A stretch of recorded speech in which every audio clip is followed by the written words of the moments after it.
Hi எல்லாருக்கும் வணக்கம். நான் உங்கள் சங்கர் விஜய் பேசுகிறேன். என் கலகல் சினிமா. இப்போ பார்க்க போகிற படத்தோட ரிவ்யூ என்னன்னா, ரகுமான், டெல்லி கணேஷ் இவங்க நடிப்பில் கார்த்திக் நரேன் இயக்கத்தில் வெளிவந்திருக்கும் படம் துருவங்கள் 16. சில படங்கள் மட்டும்தான் நம்ம கவனத்தை ஈர்க்கும் ட்ரெய்லர் மூலமாக. அதுவும் வந்து ஒரு புது டீம் வந்து ஒரு ட்ரெய்லர் மூலமாக கவனத்தை ஈர்த்துருக்காங்க, படத்துக்கு வர வச்சுருக்காங்க அப்படின்னு கூட சொல்லலாம் இந்த படத்தை பற்றி. இந்த படத்தோட கதை என்னென்னா, கோயம்புத்தூரில் நைட்டு அப்படியே சோன்னு மழை பெய்யுது. அந்த இடத்துல ஒரு 2 கொலைகள் நடக்குது. ஒன்று ஆக்சிடென்ட்டு, ஒன்று வந்து துப்பாக்கியால் சுட்டு கொல்லப்படுறாங்க. அதே நேரத்தில் ஒரு பொண்ணு அந்த இடத்துல வந்து மிஸ் ஆகுறாங்க. அதெல்லாம் வந்து போலீஸ் ஆஃபீஸர், அதாவது போலீஸ் ஸ்டேஷன் கம்ப்ளைண்ட் ஆகுறது. அது எல்லாத்தையும் கண்டுபிடிக்கிறது தான் இந்த படத்தோட கதை. இந்த படத்தில் லீட் ரோல் யாருன்னா ரகுமான் சார். உங்களுக்கு தெரியும், பல படத்துகளில் நடிச்சிருக்காங்க. ஏற்கனவே நடித்த ஒரு எக்ஸ்பீரியன்ஸ் ஆர்டிஸ்ட். இதில் எப்படி நடிச்சிருக்காங்கன்னா, ஒரு போலீஸ் ஆஃபீஸர், இன்ஸ்பெக்டராக நடிச்சிருக்காரு.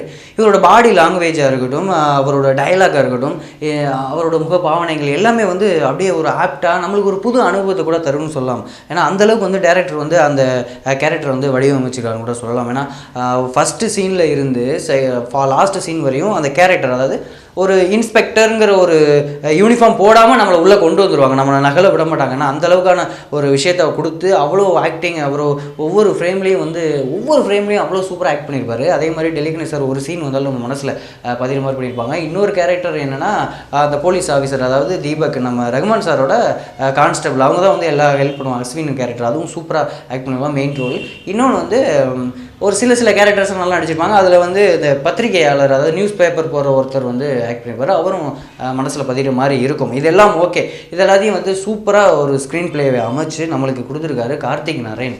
இவரை பற்றி நான் கண்டிப்பாக சொல்லணும். ஏன்னா ஒரு புது டேரக்டர், புதுமுக டேரக்டர். அதையும் தாண்டி இவருக்கு 22 இயர்ஸ் தான் ஆகுதுன்னு கேள்விப்பட்டேன். நேற்று பேசும்போது அவ்வளோ போல்டாக பேசினார் நேரவே. அப்படி என்ன இந்த படத்தில் பண்ணியிருக்காருன்னு பார்த்தா, ஃபஸ்ட் ஹாஃபில் இருந்து லாஸ்ட் ஹாஃப் வரையும் ஃபஸ்ட்டு ஆடியன்ஸ் சொல்லக்கூடிய விஷயம் என்னென்னா, நம்ம என்ட்ரி போன உடனே நம்மளோட ஐ கான்டாக்ட் எந்த நேரத்துக்கு ஸ்க்ரீனில் இருக்கோ அதே மாதிரி லாஸ்ட் வர வரையும் நம்ம ஐ கான்டாக்ட் அங்கே தாங்க இருக்கும். ஏன்னா ஒவ்வொரு ஃப்ரேம்லேயும் வந்து அப்படியே செதுக்கியிருக்காருன்னு கூட சொல்லலாம். ஏன்னா அந்த ஒரு நாள் நடக்கிற அந்த கதை, இந்த 3 கொலைக்கு உள்ள சம்மந்தமான, 2 கொலைகளுக்கும் அந்த பொண்ணுக்குள்ள சம்மந்தமான விஷயத்தை கண்டுபிடிக்கிற விஷயங்களாக இருக்கட்டும், ஒவ்வொரு ஃப்ரேம்லேயும் சஸ்பென்ஸ் இருக்கும். சஸ்பென்ஸ் தாண்டி வந்து நம்மளுக்கு ஒரு ஐடியா க்ளூ கிடைக்கும், இதை கண்டுபிடிச்சலாம், அப்போ இதுதானே அது அப்படின்னு சொல்லி இருக்கும்போது அதுக்கான பதிலை வேற ஒரு இடத்துல காமிச்சிருப்பாரு.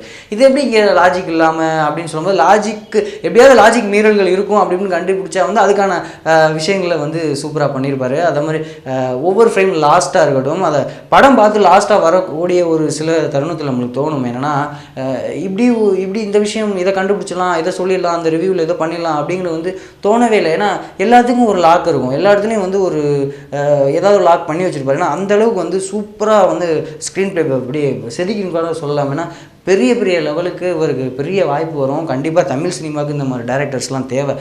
கண்டிப்பாக அந்த படத்தை போய் பாருங்கள். இன்னும் நான் புகழ்ந்து தள்ளிக்கிட்டே இருக்கலாம், ஆனால் புகழ்ச்சியை விட பாராட்டுகள். ஏன்னா அவரோட ஃப்ரேம்ஸ் எல்லாமே இருக்கணும், டயலாக் வெயிட்டு, அந்த டயலாக்ஸ் எல்லாம் மிரட்டியிருப்பாருன்னு சொல்லலாம். அந்த ஃபஸ்ட்டு ரகுமான் சார் வந்து ஓப்பனிங்கில் பேசுகிற விஷயங்கள் வந்து நல்லா இருக்கும், ஆனால் கொஞ்சம் லென்த்தாக போகிற மாதிரி இருந்தாலும் அதுக்கான காரணங்களை லாஸ்ட்டாக சொல்லி சூப்பராக வந்து பயங்கரமாக முடிச்சிருப்பார். அதுக்கப்புறம் வந்து டெக்னீஷியன்ஸ் சொல்ல போனால் கேமராமேன். ஏன்னா அந்த ஒரு நாள் நைட்டு நடக்கிற விஷயங்கள் ஆரம்பித்து அதை பகல் அந்த தேடுற விஷயங்கள் எல்லாமே வந்து நம்மளுக்கு காமிக்கணும். அப்போ லைட்டிங் எல்லாமே ஒரே மாதிரி இருக்கணும். அந்த மாதிரி விஷயம், அந்த மழை பெய்யும் போதாக இருக்கட்டும், அந்த ரூமில் வந்து தேடுற விஷயங்களாக இருக்கட்டும், எல்லாமே ரூமாக இருக்கட்டும், ஆஃபீஸாக இருக்கட்டும், அங்கங்கே போகிற விஷயங்கள், போலீஸ் ஸ்டேஷனாக இருக்கட்டும், இந்த மாதிரி விஷயங்களில் ஃபுல்லாக அப்படியே கேமரா விளையாண்டுக்காங்களோட சொல்லலாங்க. ஏன்னா அந்த அளவுக்கு லைட்டிங் அமைச்சு நம்மளோட கான்சன்ட்ரேஷனை ஒரு சீன் பை சீனாக வந்து நம்மளை வெளியே கொண்டு வராமல் உள்ளே கொண்டு வந்திருக்காங்க. அதே மாதிரி வந்து மியூசிக் டைரக்டர், அவரை பற்றி சொல்லணும்னா கண்டிப்பாக பிஜாய், அவரும் பயங்கரமாக பண்ணியிருக்காரு. ரீ ரெக்கார்டிங் வந்து அந்தளவுக்கு. அது முக்கியமாக வந்து என்னென்னா, சாங்ஸ் நிறையா இல்லவே இல்லை, ஒரே ஒரு சாங்ஸ் வந்தாலும் தேவையான ஒரு விஷயம். மற்றபடி வந்து அந்த மியூசிக் டைரக்டர் வந்து நம்மளை உள்ளே கொண்டு போயிருப்பாருன்னு கூட சொல்லலாம். எல்லாரும் ஒத்துழைச்சிருக்காங்களோ அவரும் அந்தளவுக்கு ஒத்துழைச்சிருப்பார். அதுவும் ஃபஸ்ட்லேருந்து ஆரம்பித்து ஆர்ஆர் இருக்கட்டும், அந்த த்ரில்லராக பயங்கரமாக காமிக்கிற விஷயமா இருக்கட்டும், இந்த மாதிரி விஷயங்கள்லாம் இந்த இடத்துல வந்து நம்மளுக்கு ஆஹா கிடச்சிருச்சு அப்படின்னு சொல்லி பார்த்தோம்னா அது அந்த இது இல்லை. அது என்ன இது சொல்லி நான் சொல்ல மாட்டேன். ஏன்னா அந்தளவுக்கு வெயிட்டான ஒரு கதைகளும் ஒரு புது டீம் பண்ணியிருக்காங்க. கண்டிப்பாக போய் தேட்டரில் போய் பாருங்கள். அதே மாதிரி வந்து இன்னொருத்தர் யாருன்னா எடிட்டர். ஏன்னா எடிட்டர் ரொம்ப முக்கியம். ஏன்னா அந்த அவர் பெரிய வேலைகள்னா கான்செப்ட் இவ்வளோ தான், ஆனால் அதை கரெக்டாக நம்மளுக்கு கட் பண்ணி கொண்டு வரணும். ஏன்னா அதில் உள்ள அட்மாஸ்பியர் எல்லாமே நம்மளுக்கு வந்து யூஸ்ஃபுல்லாக இருக்கும் கதைக்கு. ஏதோ ஒரு விஷயத்துக்கு நம்ம கொஸ்டின் கேட்குறதுக்கான பதில் கொடுத்துருப்பாங்க. அப்போ அந்தளவுக்கு ஒரு ஒட்டுமொத்த டீம் வந்து சூப்பராக ஒட்டுமொத்த டீமையும் நம்மளுக்கு டைரக்ட் பண்ணி கொடுத்துருக்காரு கார்த்திக் நரேன். உண்மையிலே பெரிய ஹேட்ஸ் ஆஃப் பிரதர் உங்களுக்கு. ஏன்னா சின்ன வயசில் இவ்வளோ திறமைகள் இருந்தாலும் வந்து அதை வெளியே கொண்டு வரணும். அதாவது கான்ஃபிடென்ட்டோட ஃபஸ்ட்டு ஒரு கான்ஃபிடென்ட்டாக நெத்தியடியாக அடிச்சிருக்கீங்க அந்த த்ரில்லர். இப்படி ஒரு த்ரில்லர் படம் கண்டிப்பாக இது புதுசாக தான் இருக்கும். கண்டிப்பாக தமிழ் சினிமாவில் இது புதுசாக இருக்கும். நிறைய பாராட்டுகள் உங்களுக்கு வரும்.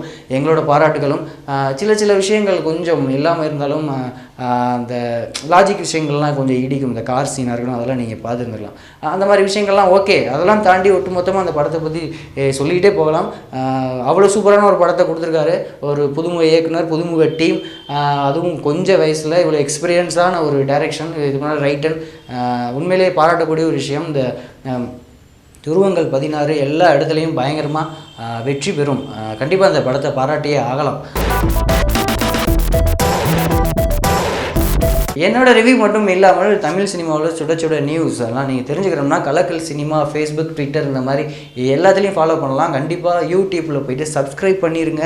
அப்படியே அந்த சைடு ஏரியா பக்கம் வரும்போது என்னையும் ஃபாலோ பண்ணுங்கள். அதுவரை உங்களிடம் இருந்து விடைபெறுவது உங்கள் சங்கர் விஜய்.